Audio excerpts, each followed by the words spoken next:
Hello again, listeners. Thank you so much for joining us for the second YouthPod podcast episode. Today, we'll be discussing topics around anxiety.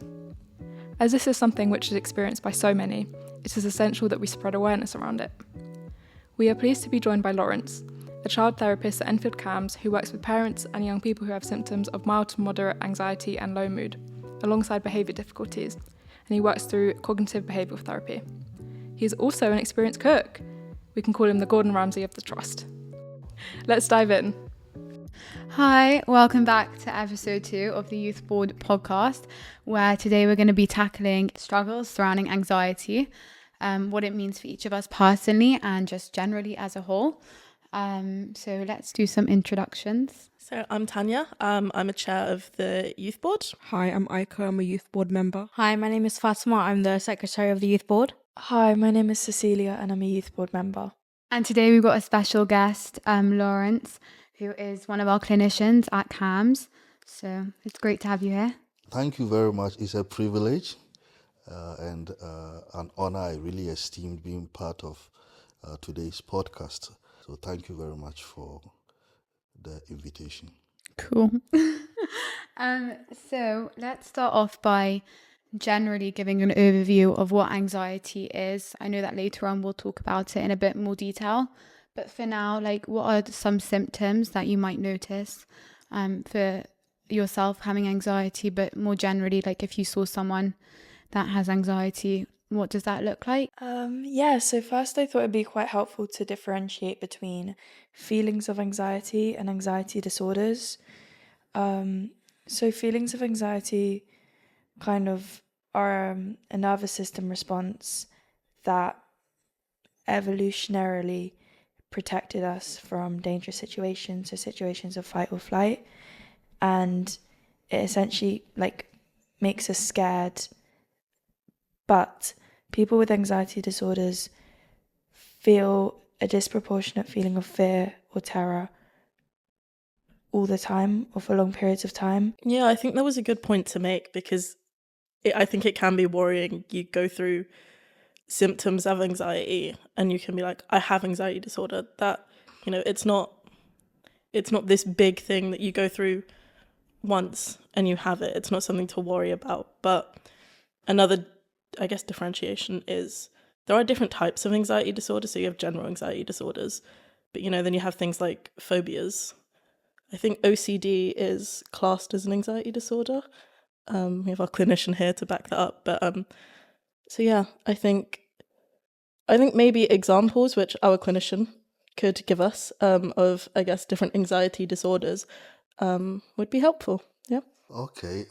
I guess you are all right with what you said, especially with the evolutionary concept that CC introduced into the conversation. The Iron Age man or the pre-ancient man was believed to be always alert because of the saber-toothed animal, because they didn't have shelters like we have today. So one of them is usually nominated to probably be on the guard. So their sensitivity was very high. They were always heightened and on the alert for the animals probably that seeks to devour them. As a result of that, they were always alert. So anxiety in essence isn't a bad thing.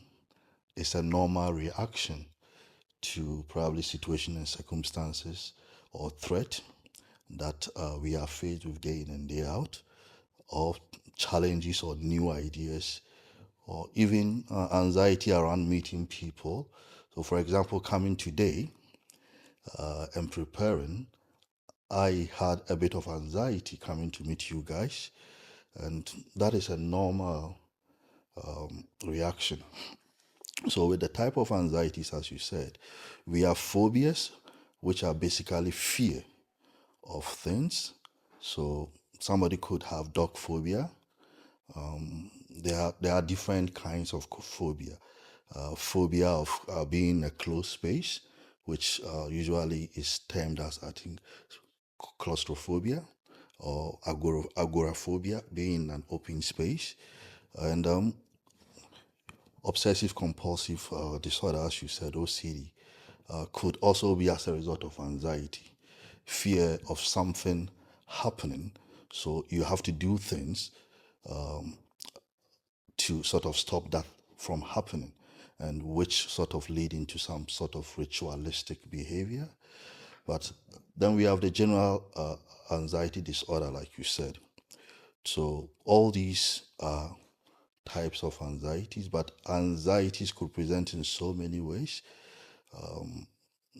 Somebody could have worries about bad things happening, and that alone could prevent them from doing their day-to-day activities. So it is only when anxiety, CC and I think both of you spoke about disproportionate. Once it is disproportionate, and that is to say when there is no sense of threat or danger, then you become overly anxious. Then it becomes a problem. And again, anxiety disorder, like Sisi said, is different from exhibiting those symptoms. You need to be diagnosed for one to actually be said to have anxiety disorder. And the diagnosis come with definition, and sometimes we can, the two modes are the Diagnostics Statistical Manual 5, which actually identifies symptoms of some anxieties, which could be sweatiness, hypervigilance, restlessness, lack of sleep, or not being able to sleep. Then we have the International Classification of Diseases, which also enumerates some of these. But before one is actually diagnosed of anxiety, the symptoms should actually go past 6 months or so. So having symptoms of anxiety for 2 weeks, 3 weeks, or a month or two wouldn't necessarily suggest you have anxiety disorder. It has to be something that is past 6 months.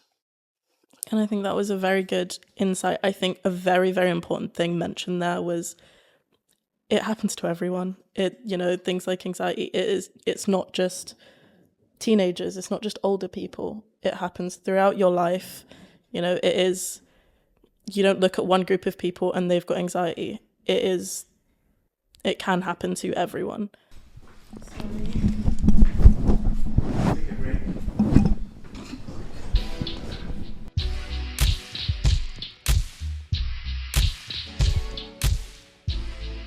So on to the next segment of our podcast. We'll be going into how anxiety has affected us before and different experiences into it. So first up talking will be Rachel. Hi, I'm Rachel. I've suffered from severe anxiety since I was 12. I'm 18 now. It started when I was in year 7, and I had COVID, which was a really big setback. And I've been through pretty much every therapy that there is before taking medication. Sorry, can I can't, sorry.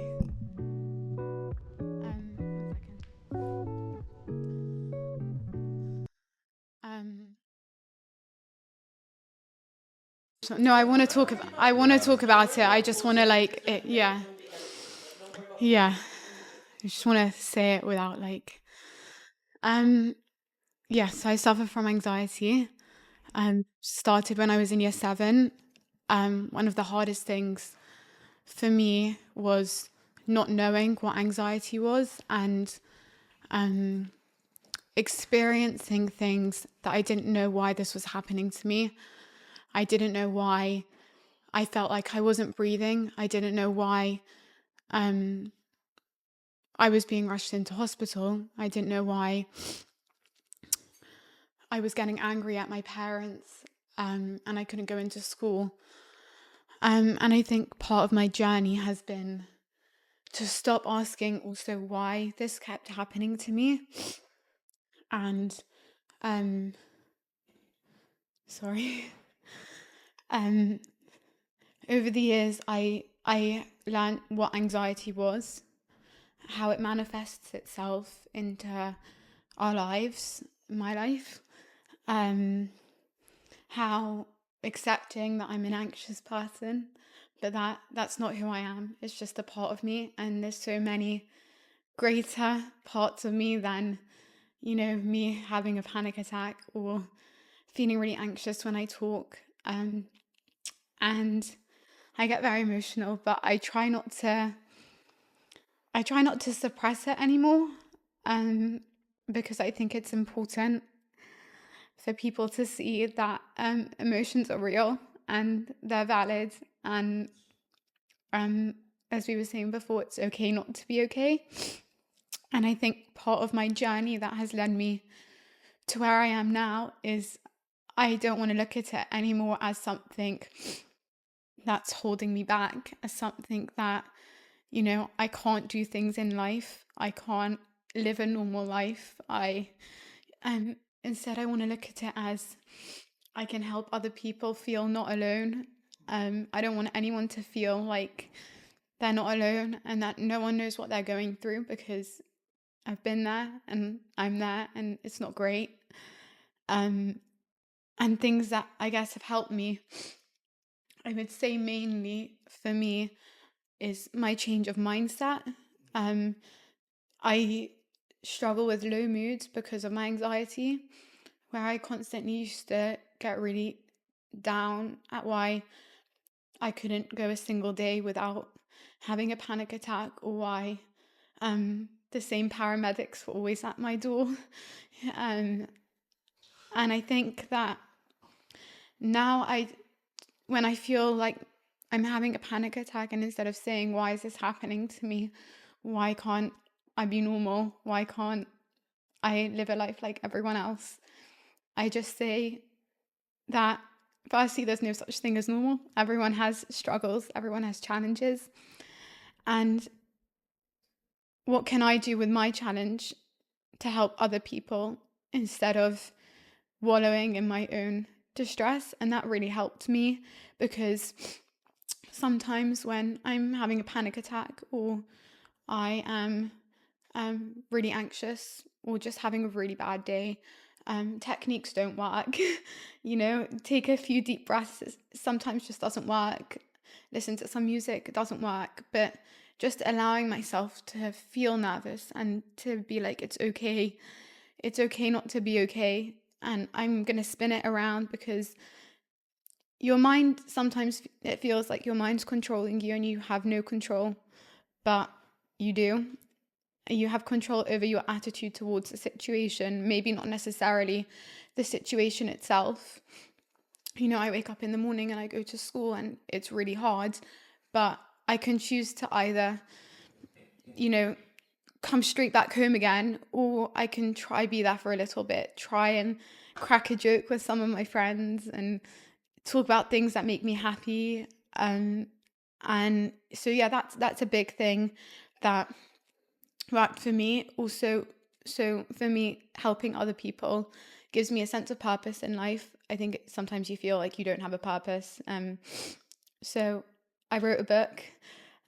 In the process, I wrote it a few years ago when I was really struggling, and I revisited it over the past couple of months and have written a part 2. And I gave it to my therapists to give to their clients.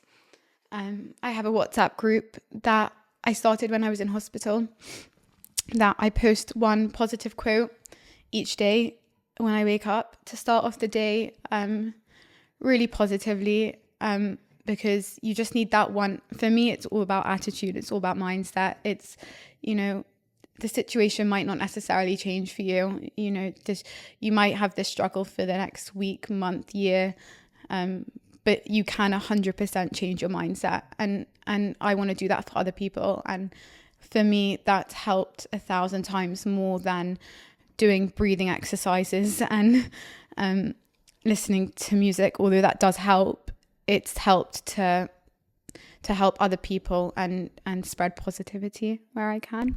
So that's a little bit about me.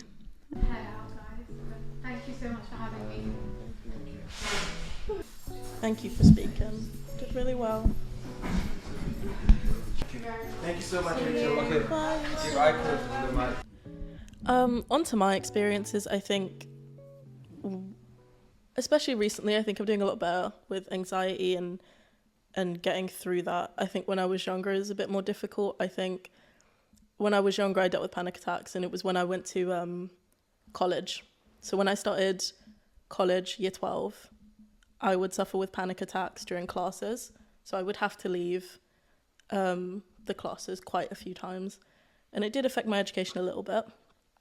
And I think recently, I think my anxiety has come from, like, I guess maybe silly things. Obviously, it's never silly. It's never something that's silly. It's never something that's stupid, you know. But so if I'm walking across a bridge, I can't walk across bridges that are like over water without. So I will count on my fingers 1, 2, 3, 4, 5, 6, 7, 8. Go up to 8, and I'll just keep doing that until I'm at the end of the bridge. I think when it comes to experiences that can be, like, I think I have a fear of the bridge falling and breaking. I think that's my fear there. I do sometimes get panic attacks during exams. So I recently had an exam when I came back to university, and I just started the exam and I was shaking, writing my name, and I had a panic attack during the exam. But I think with each situation, especially recently, is just trying to see it through. So I had the panic attack, I left the room, I came back, I finished the exam. I think for me, what works the best is trying to just see it through, get through it, do what tips work for you, do whatever works for you to get through it. If that is breathing exercises, if that is letting it fully happen, if that is being around people, do whatever works for you, get through it, and then it's done.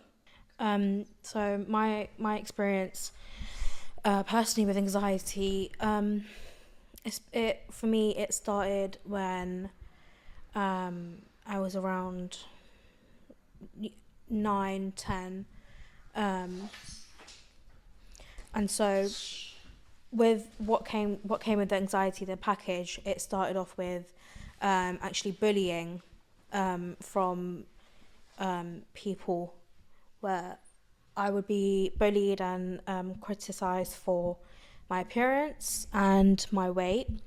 So that obviously, it led into things when I, decided to, when I started secondary school, and it sort of had like a different aspect. Obviously then COVID had hit, and so lockdown came, and like we had the 6 months, whatnot. But when I did come back to school, it felt even harder, seeing that I hadn't really socialised with people or heard a lot of the cons that people would state about me. So I was really nervous. I used to, I'd be very antisocial around other people. I'd be very antisocial around my own family. I'd lock myself in my room days on days just to be able to like do normal things everyone else does, but I couldn't, because I had that irrational fear of other people seeing me the way I look now, or the way I looked then, more like. And so I would sort of isolate myself within my own comfort bubble, but that comfort bubble grew to a point where it became a safeguarding issue, and then a hygiene issue, where I couldn't actually spend time within that bubble because it would send me spiraling. And so a couple of years went by. I was pushed out into, secondary school after COVID had died down a bit. I sort of had to just make my ways. But one thing that didn't help was being in that environment in school, being around people who base their entire personality and their friendship and relationships around appearance and looks. And so I never fit in with those. And so, fun fact, actually, when I did start going back to school, I asked some of the people in my class, like, why is everyone talking to everyone else but me? And so bluntly, they said, because you're not pretty, because you don't weigh this weight, and that your appearance, it doesn't make people want to be around you. And so a lot of people, obviously I was quite hurt from that, but I chose to not, at the time I chose to not think more about it, but slowly it built up to a point where if I was hearing the wrong end of the stick, like, if I was to talk about like, I need to go do this, I need to go get some extra steps in, and other people would come out and say, but you don't need to, like, you're pretty. But it had nothing to do with physical appearance. It's like, if I wanted to go for a walk and you're saying that you don't need to, you're pretty enough, it wouldn't make sense to me. And so that slowly just built on and on to the point where it was just like, I developed body dysmorphia. Even from a young age, it wasn't as severe as it got into being in secondary school, but my body dysmorphia was really bad. And it led me up to a point where I felt that there was something really wrong with me inside, and that I just didn't feel like a normal human. And so instead of talking to someone about that, I lashed out to people about it. So if somebody was to try to talk to me or tried to confront me, I would lash out. But I mean, yeah, that's really my experience with anxiety and my journey along. But yeah.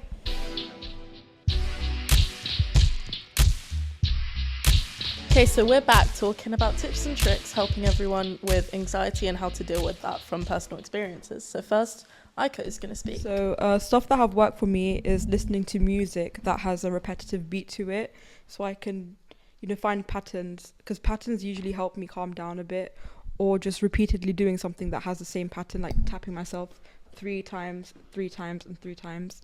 Usually that helps for me. Well, there's 2 things that help me, is that actually, and it's really weird, but chewing gum, but to a repetitive beat as well. So chewing gum with a rhythmic beat, so it helps me focus on what I'm doing and then remembering as well. So it kind of gets my mind off what I was so like anxious and panicky about. And then my other thing is actually going to go see my cat, even though she likes to bite me, which is fine, but because it gives me a sense that I'm doing something else other than focusing on the worries. Yeah. So one thing I really like to do is actually humming, because scientifically humming actually stimulates like the vagus nerve, which is linked to the parasympathetic nervous system, which is it basically links to what I was talking about earlier, which is how anxiety is a result of the sympathetic nervous system. And humming, it always really helps me, and it's great because you can kind of do it anywhere, like nobody really cares if you're humming or not. And another thing I wanted to talk about was there's something that's like quite big on social media right now, which is called EFT tapping, and it means emotional freedom tapping, and it's still being researched, but people have used it to treat people who suffer from PTSD and also from anxiety.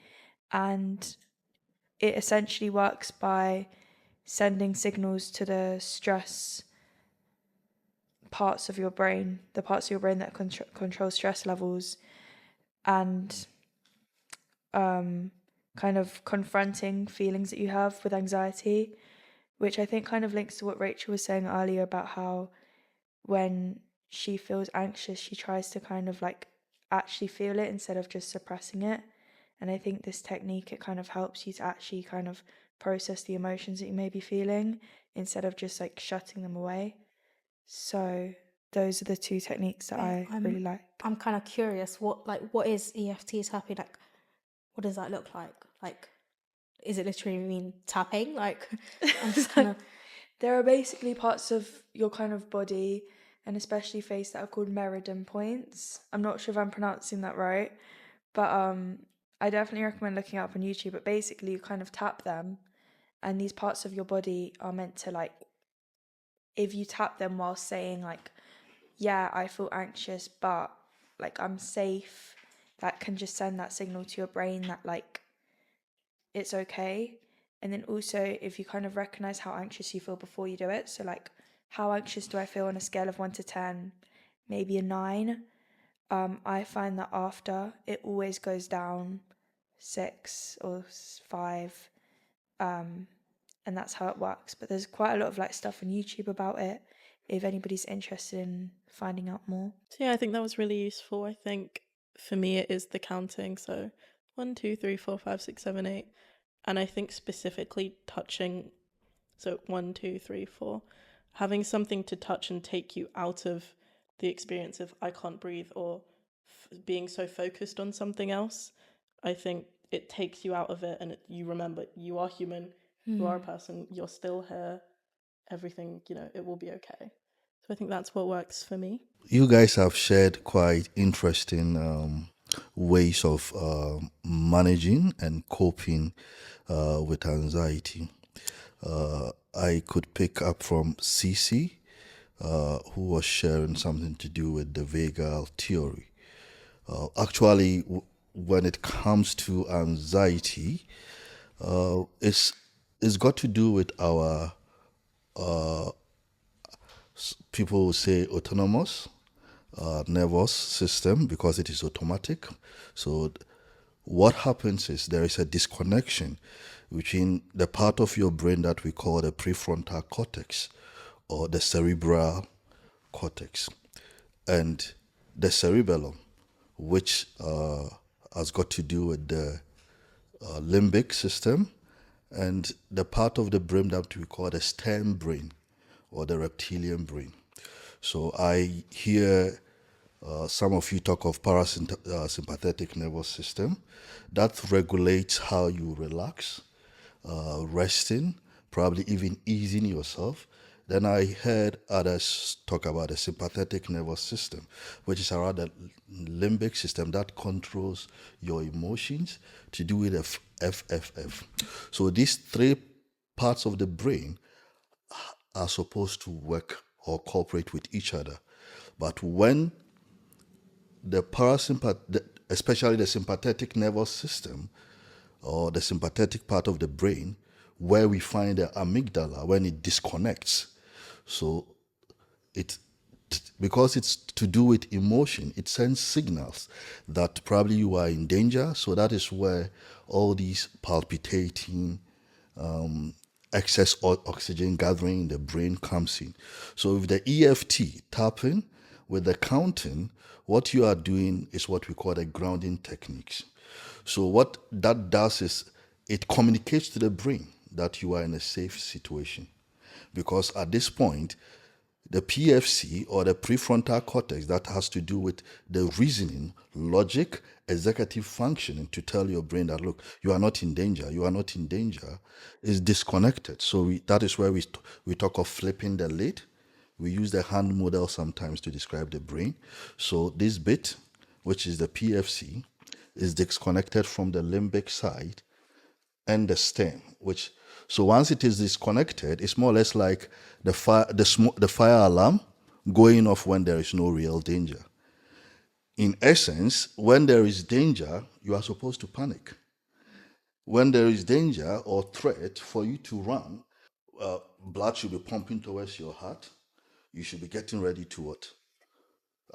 To go through the fight, flight, freeze to keep yourself safe. So your brain is communicating by your actions, your safety. That is not to prevent anxiety, because anxiety, like we said earlier, is normal. It is when it stops you from doing things that is when it becomes a problem. So with your breathing techniques, what happens is because there is more of oxygen in your bloodstream, and they are in excess, you are not using them, there is no risk for you to run away from. That causes the panic, the dizziness, like you are fainting spells and all these things. So what then happens is, Fatima was talking about the body clench. So you are more or less like releasing some of these by pumping, by more or less holding, by counting. It tricks your brain to say you are in safety what? Situation, so that it will balance out the excess oxygen in the bloodstream, so you feel safe. So these are coping strategies. One thing is, we have safety behaviors. Safety behaviors sometimes, what it helps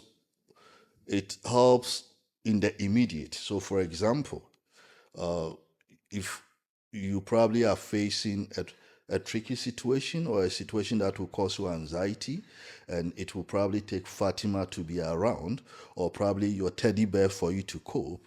The issue is when there is no teddy bear, what happens? So, in managing anxiety, we have strategies or we have management or treatments. So, for example, we work with cognitive behavior therapy, where, like I just explained with the brain or neuroscience, we believe in thoughts, feelings, and behavior. Your thoughts works or communicates to you that there is risk or there is danger, which then shows in your feelings and your behavior. Some of the behaviors will be to avoid the situation, but with cognitive behavioral therapy, we don't encourage you to avoid. We find ways of exposing you, then giving you some coping strategies. Earlier on, you shared your experiences. CBT deals with current situation, how you face the current situation. There are other ways of management, like applied relaxation therapy, psychodynamic, which deals with probably history of things that might have happened, so you can have the space to share. So all these are very good strategies that you are using. They are techniques that are well used, and the more you do them, because I quite remember I heard one of you, I think Thania and even Fatima, you spoke about how in the past, the way you saw anxiety and now your understanding of it. So as you are growing, you are becoming self-aware of yourself, and by becoming self-aware and sharing your experiences, you've got a voice. Doing this unconsciously liberates others, motivates others to be able to also share and identify with you. So the more you do this, the more you build your resilience. This is not to say anxiety will just go, but you learn to cope with it day in and day out. Thank you for watching, guys. Wait, sorry. It's the end? It's the end? Yeah, okay. Bye. Yeah.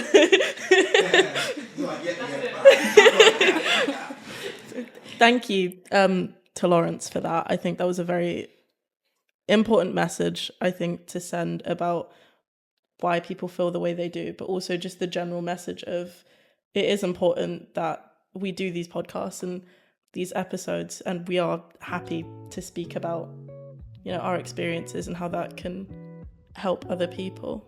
Yeah, when they can't. Yeah. So that is the end of this episode on anxiety. We've talked about quite a few things, tips and tricks to help, talked about our experiences with anxiety and just generally anxiety as a whole. And we really appreciate you watching. The whole youth board does. Thank you for watching, and tune in to our next episode. Thank you.